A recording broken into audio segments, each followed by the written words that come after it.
Hello everyone, this is Abhishek here, welcome to my class.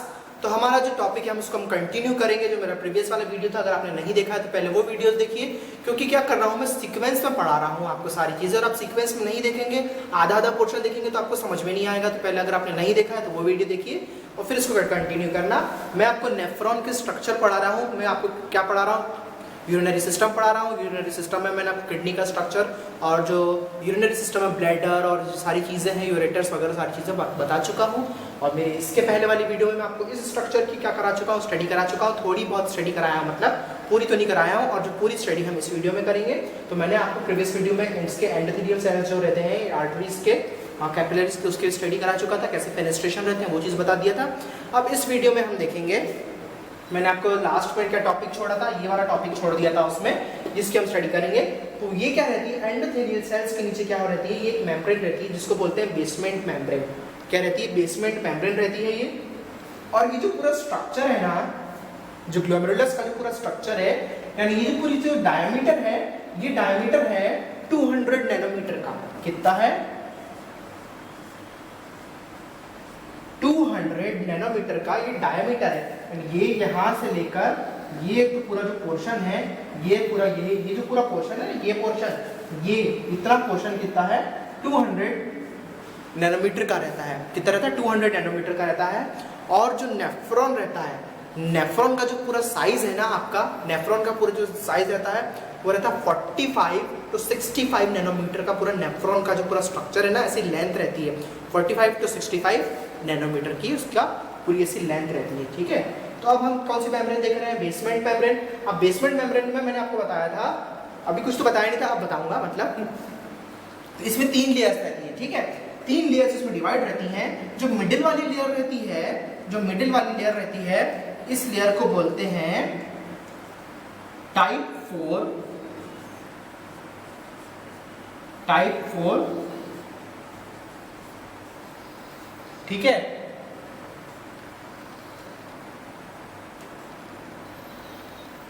Type 4 collagen lamina, ठीक है। Type 4 collagen lamina की ये बीच वाली जो मिडिल वाली लेयर है, वो कौन सी है? टाइप 4 कोलेजन लैमिना की। और इस लेयर को क्या बोलते हैं? एक और नाम है इसका, लैमिना डेंसा। क्या? Lamina densa. टाइप 4 क्या है ये? टाइप 4 कोलेजन लैमिना होता है ये लेयर। और इसका जो नाम है क्या है? Lamina densa. क्या बोलते हैं इसको? ये जो मिडिल वाली लेयर है इसको बोलते हैं लैमिना डेंसा।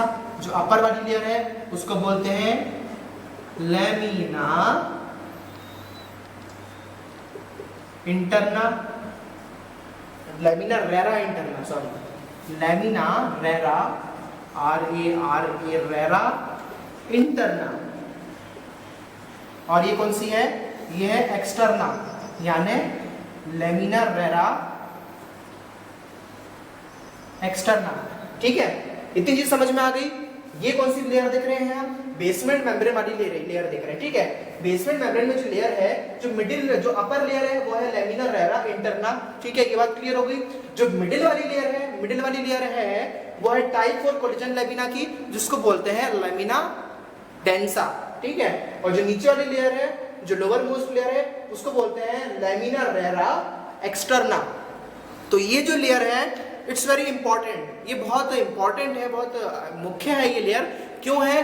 क्योंकि जो पार्टिकल्स यहाँ से एंडोथेलियल सेल से, जिसका में फेनेस्ट्रेशन है, जिसमें पोर्स है 100 to 50 नैनोमीटर का, जिसमें पोर्स है, उसके थ्रू जो सेल्स आ जाती हैं, ठीक है, जो सेल्स आ जाती हैं, उन सेल्स में से जो सेल्स अनवांटेड सेल्स रहती हैं, उनको ये क्या कर देता है? नहीं घुसने देता। क्यों नहीं घुसने देता है ये? क्योंकि ये जो बेसमेंट मेम्ब्रेन रहती है, ये जो लेयर है, ये क्या है? ये है नेगेटिव चार्ज। क्या रहती है ये? नेगेटिवली चार्ज रहती है ये लेयर। ठीक है, यानी नेगेटिवली चार्ज रहती है, तो इसमें से वही सेल्स पास हो पाएंगे जो कौन से चार्ज हो? नेगेटिव नहीं, जो पॉजिटिव चार्ज है। ठीक है, क्योंकि नेगेटिव एंड पॉजिटिव अट्रैक्ट्स, यानी अपोजिट जो रहेंगे, अपोजिट जो लोग रहेंगे हमेशा वो अट्रैक्ट्स रहेंगे, यानी जैसे अपोजिट सेक्स अट्रैक्ट्स बोलते हैं ना, यानी लड़का मेल और फीमेल से ही अट्रैक्ट करता है। अब तो भाई सब करने लग गए हैं, पर क्या है, एक थ्योरी क्या है, अपोजिट सेक्स अट्रैक्ट्स, यानी कि अपोजिट जो रहते हैं वो अट्रैक्ट होते हैं एक दूसरे से। उस तरीके से प्लस माइनस से अट्रैक्ट होगा और नेगेटिव पॉजिटिव से अट्रैक्ट होगा, पर नेगेटिव नेगेटिव और पॉजिटिव पॉजिटिव अट्रैक्ट नहीं होते हैं। उसी प्रकार क्या होता है, ये जो लेयर रहती है बेसमेंट मेम्ब्रेन की, वो क्या रहती है, नेगेटिवली चार्ज रहती है। यानी नेगेटिवली चार्ज रहने के कारण जो भी इसमें से पास होंगे, जो भी पार्टिकल्स इसमें से पास होंगे, उनका क्या रहना जरूरी है, नेगेटिव नहीं, उनका क्या रहना जरूरी है, पॉजिटिव। अगर वो पॉजिटिव रहेंगे तभी तो भाई इसमें से पास हो पाएंगे। ठीक है, जो पॉजिटिव अब कौन सी चीजें, सोडियम, पोटेशियम, कैल्शियम, जो भी इलेक्ट्रोलाइट्स हैं, ये सब क्या है भाई, आपके पॉजिटिव चार्ज पार्टिकल्स हैं। ठीक है, ये सब जो यूरिया, क्रिएटिनिन और सब ये जो लिपिड्स वगैरह, ग्लूकोज वगैरह, सब सारी चीजें क्या है, ये पॉजिटिव चार्ज पार्टिकल्स हैं। तो पॉजिटिव चार्ज है तो ही इससे पास ऑन हो पाएंगे। अब कौन से पास नहीं हो पाएंगे, कौन से, जो नेगेटिव है, नेगेटिव जो पार्टिकल्स रहेंगे भाई यहाँ पे आने की कोशिश तो करेंगे, पर ये क्या करेगा, इसको धक्का मार के भगा देगा। जो बेसमेंट मेम्ब्रेन है, नहीं नहीं नहीं, निकलो निकलो, क्यों, आप हमारे कैटेगरी के नहीं हो, हमको क्या चाहिए, हमको तो पॉजिटिव चाहिए, हम नेगेटिव नेगेटिव वाले के साथ नहीं रह सकते। ठीक है, तो ये क्या कर देगा, इसको रिपेल कर देगा। क्या वर्ड है, the basement membrane, because it is negatively charged, it repels the other negative charge particles। ये क्या कर देगी, क्योंकि ये नेगेटिवली चार्ज है तो ये रिपेल कर देती है, यानी हटा देती है, धक्का दे देती है इसको, है ना। क्यों कर देती है, because it is negatively charge particles, और जो पार्टिकल आ रहा है वो भी नेगेटिव चार्ज है। तो नेगेटिव नेगेटिव अगर आएगा तो इसको क्या करेगा, जो भी पार्टिकल आने की कोशिश कर रहा है उसको थ्रो कर देगा, हटा देगा। तो क्या हो रहा है, एक तो बैरियर ऑप्शन क्या हो जा रहा है भाई आपका, एक तो एंडोथेलियल सेल हो जा रही है, एंडोथेलियल सेल से क्या हो रहा है, जो छोटे बड़े पार्टिकल्स आ नहीं सकते। अब जो लैमिना मेम्ब्रेन, लैमिना जो लेयर है, बेसमेंट मेम्ब्रेन वाली जो लेयर है, अब वो भी क्या कर रही है भाई, वो भी आने से रोक रही है। कैसे आने से रोक रही है, क्योंकि भाई ये नेगेटिव चार्ज है और इसमें से कौन से पार्टिकल्स जा सकते हैं, सिर्फ पॉजिटिव चार्ज ही जा सकते हैं। अब भाई इतनी सी बायोलॉजी और साइंस तो आपने पढ़ा ही होगा कि नेगेटिव पॉजिटिव वाला, तो मेरे को जरूरत तो है नहीं, मुझे ऐसा लग रहा है आपको बताने की कि इसको भी मैं नेगेटिव पॉजिटिव तक समझाऊं।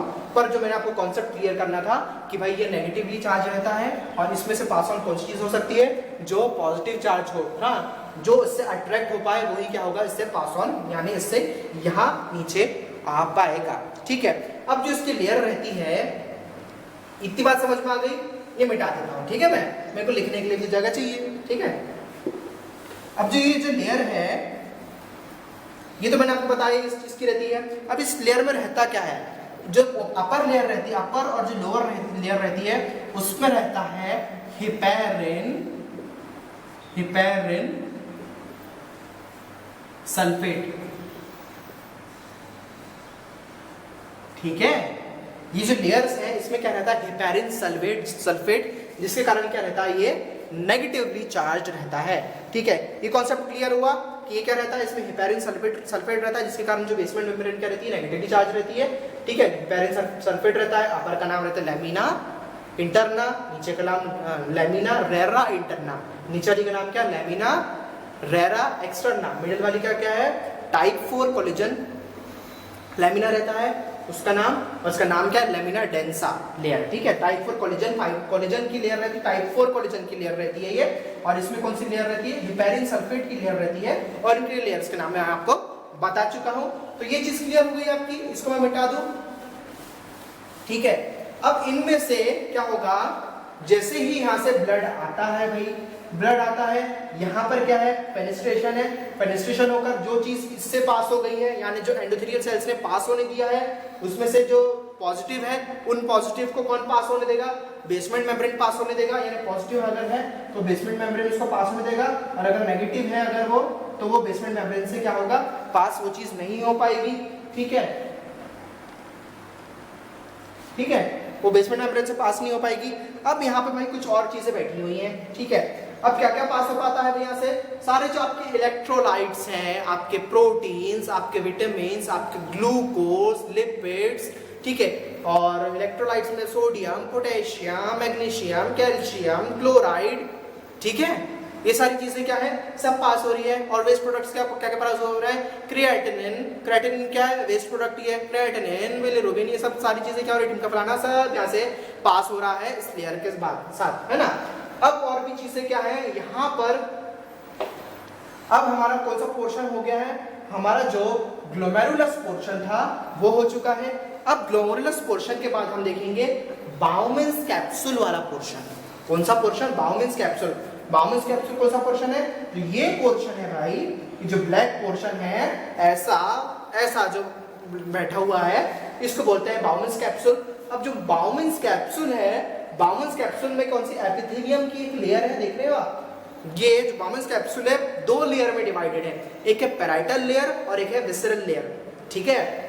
ये कौन सी लेयर है, ये जो ब्लैक में है ये है पैराइटल लेयर, ठीक है, पैराइटल लेयर। और एक होती है विसरल लेयर। विसरल लेयर कौन सी है, जो ये वाली लेयर है, जो बड़े बड़े सेल्स दिख रहे हैं, इनको बोलते हैं विसरल लेयर, ठीक है। बाउमेंस कैप्सूल में 2 लेयर होती है, एक होती है पैराइटल और दूसरी होती है विसरल लेयर।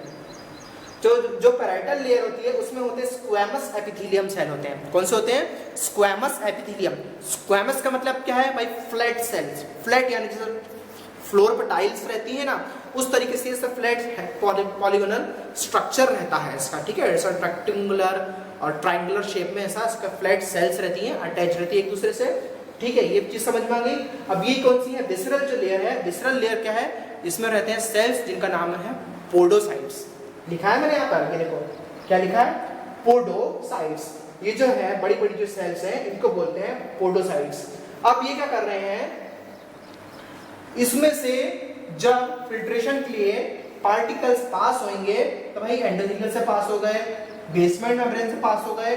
अब बेसमेंट मेम्ब्रेन के बाद पोडोसाइट्स के जो बीच में क्या रहता है, स्पेस प्रेजेंट रहता है, देख रहे हो गैप प्रेजेंट है पोडोसाइट्स के बीच में, एक गैप प्रेजेंट है। उस गैप को बोलते हैं सब पोडोसाइट स्पेस। क्या बोलते हैं, सब पोडोसाइटिक स्पेस। ये जो गैप है इसको बोलते हैं सब पोडोसाइटिक स्पेस। सब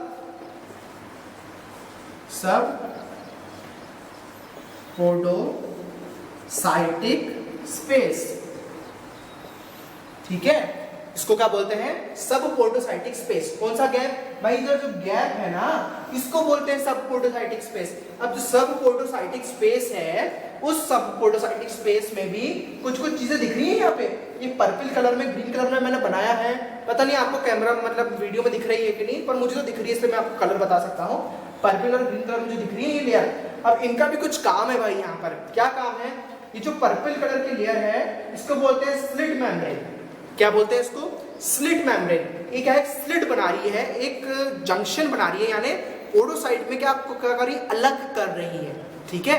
क्या कर रही है ये मेम्ब्रेन, ये क्या कर रहे हैं यहाँ पे भाई, पोडोसाइट जो है सेल्स, उसको क्या कर रहे हैं, अलग कर रहे हैं, बीच में एक दरार बना रहे हैं, ठीक है, विभाजन कर रहे हैं। इसलिए इसको क्या बोलते हैं, स्लिट करना, यानी अलग करना, अलग कर रहे हैं, बीच में एक जंक्शन बना के बैठे, विभाजन बना के बैठे, इसलिए इसको बोलते हैं स्लिट मेम्ब्रेन। जो स्लिट मेम्ब्रेन रहती है, ये जो स्लिट मेम्ब्रेन है ना, ये जो स्लिट मेम्ब्रेन मैंने यहाँ पे बनाया है, स्लिट मेम्ब्रेन जो है, स्लिट मेम्ब्रेन की जो थिकनेस है, यानी ये जो थिकनेस है, यानी जो ये थिकनेस है, ये थिकनेस रहती है 6 नैनोमीटर की। कितनी रहती है, 6 नैनोमीटर की क्या रहती है, इसकी थिकनेस रहती है, ठीक है। अब इसका काम क्या है भाई, इसमें भी क्या रहते हैं, इसमें भी, इन सेल्स में भी क्या रहते हैं, फेनेस्ट्रेशंस रहते हैं। क्या रहते हैं, इसमें भी फेनेस्ट्रेशंस रहते हैं इन सेल्स में भी, ठीक है ना, इनमें फेनेस्ट्रेशंस रहेंगे। अब इसको मैं बताता हूं आगे, ठीक है। तो ये जो मेम्ब्रेन है, कौन सी मेम्ब्रेन, जो स्लिट मेम्ब्रेन है, इसकी थिकनेस मैंने क्या बताया, इसकी जो थिकनेस यानी इसका जो, ये जैसे कि ये समझ रहे स्लिट मेम्ब्रेन है, तो ये जो थिकनेस है ना इसकी, डस्टर कितना थिक है, ठीक है, लेंथ नहीं बोल रहा हूं मैं, ये तो लेंथ हो गई, थिकनेस यानी ये चीज, इसकी जो थिकनेस है, इसमें जो स्लिट मेम्ब्रेन की थिकनेस है वो कितनी है, 6 नैनोमीटर की थिकनेस है। और इसमें भी फेनेस्ट्रेशन रहते हैं, ठीक है, ये जो मेम्ब्रेन है इसमें भी फेनेस्ट्रेशन रहते हैं। तो ये जो स्लिट मेम्ब्रेन है इसमें जो फेनेस्ट्रेशन है, यानी तो इसमें जो पोर्स है, इन पोर्स का जो साइज है वो क्या रहेगा भाई, इनका साइज, एंडोथेलियल जो सेल्स थे उसमें फेनेस्ट्रेशन का साइज था 50 to 100 नैनोमीटर का था उसमें फेनेस्ट्रेशन, और इसमें कितना रहेगा 25 to 30 नैनोमीटर का क्या रहेगा इसमें फेनिस्ट्रेशन रहेगा, यानी 25 to 30 नैनोमीटर का क्या रहेगा इसमें फेनिस्ट्रेशन रहेगा। यानी कि इसमें से जो भी चीज फिल्टर होकर इधर आ रही है एक्सक्रीशन के लिए, यानी वेस्ट प्रोडक्ट जो यहाँ से बाहर निकल रहा है, उसका साइज कितना होना चाहिए, 25 से 30 नैनोमीटर का अंदर का नहीं हुआ अगर साइज, तो क्या होगा, यहाँ से इधर पास नहीं हो पाएगा। ठीक है, मतलब क्या हो रहा है, धीरे धीरे क्या हो रहा है, पार्टिकल का जो साइज है वो छोटा होता है, पार्टिकल का नहीं, जो फिल्ट्रेशन का जो चैनल्स हैं उनका साइज क्या हो जा रहा है, धीरे धीरे छोटा होते जा रहा है। कैसे छोटा होते जा रहा है, अब जैसे कि मैं आपको घरेलू एग्जांपल बताऊं, होम घर का, हम गेहूं छानते हैं, ठीक है, अब इंडिया में तो भाई छानते ही हैं गेहूं छानते हैं, आटा पिसाते हैं बहुत से लोग। तो जब गेहूं छानते हैं तो क्या करते हैं, बड़ी छन्नी रहती है, ठीक है, बड़ी छन्नी रहती है जो क्या करती है, कंकड़ और पत्थर को अलग कर देती है, ठीक है, और गेहूं अलग हो जाता है। फिर जब हम गेहूं पिसा लेते हैं तो वो क्या बन जाता है, आटा बन जाता है, ठीक है, फ्लोर बन जाता है, फ्लोर बन जाता है। अब जो आटा बनता है, आटे में अगर ज़्यादा बारीक नहीं पिसा है आटा, उसको भी बारीक छन्नी से छानते हैं, ठीक है, आटा या मैदा जिसमें से कंकड़ या इल्ली वगैरह ना निकल जाए, उसको और छानते हैं ताकि क्या हो, जो छिलके रहता है ना गेहूं का वो अलग हो जाए।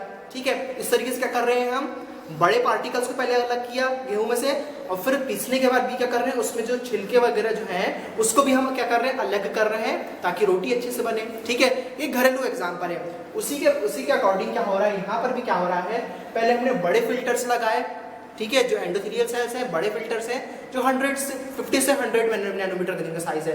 अब उसके बाद क्या है, बेसमेंट मेम्ब्रेन है, वो क्या है, नेगेटिव चार्ज है, तो नेगेटिव चार्ज है तो उससे कौन पास हो पाएगा, जो पॉजिटिव चार्ज पार्टिकल्स है वही पास हो पाएंगे।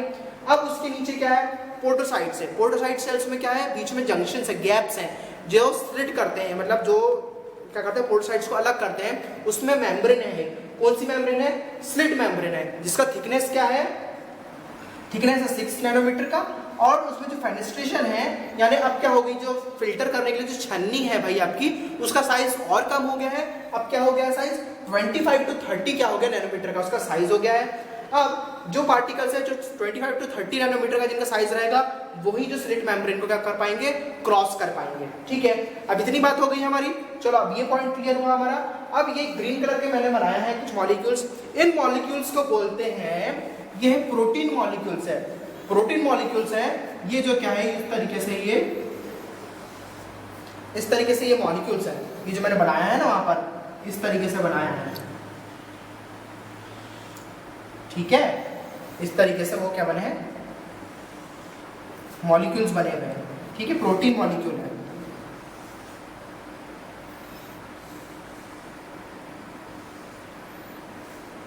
ठीक है, इस तरीके से क्या है, उनके बीच में क्या है, जंक्शन बनाकर, यानी पोर्टोसाइट्स को उन प्रोटीन मॉलिक्यूल्स ने पकड़ कर रखा है, और उन प्रोटीन मॉलिक्यूल्स को क्या बोलते हैं, नेफ्रॉन प्रोटीन मॉलिक्यूल्स। क्या है ये, नेफ्रॉन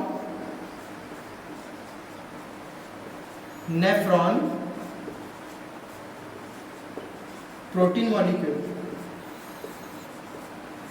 अब इन नेफ्रॉन प्रोटीन मॉलिक्यूल्स में भी फेनिस्ट्रेशन है, इनमें भी पोर्स है, तो इनमें जो पोर्स है, इन पोर्स का साइज क्या है, 7 to 9 नैनोमीटर, यानी कि यहां से फिल्टर हुआ 150 से 100 के फिल्टर में से गया, फिर भाई जो नेगेटिव जो चार्ज मेम्ब्रेन है उसमें से पॉजिटिव वाले निकल पाए, नेगेटिव वाले वापस रिपेल कर गए।